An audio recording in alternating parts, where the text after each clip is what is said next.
తెలంగాణ ఆవిర్భావ సభలు ఈనాడు తెలంగాణ గ్రామాల జరుగుతుంది. దీర్ఘకాలిక పోరాటం కాబట్టి ఎంతోమంది ప్రజలు తమ జీవితాన్ని త్యాగం చేశారు.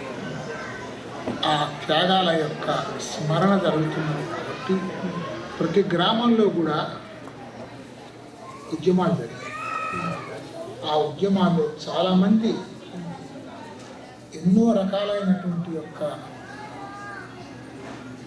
ఆవేదనలు పోరాటాలు చేశారు. ఆ పోరాటాల సందర్భంలో ఒక ఎన్నో స్మృతులు వచ్చాయి. ఈ స్మృతులన్నీ కూడా ఈ యొక్క వారం రోజుల్లో ప్రతి గ్రామంలో సభలు పెట్టి దాన్ని నెమరు వేసుకుంటున్నారు.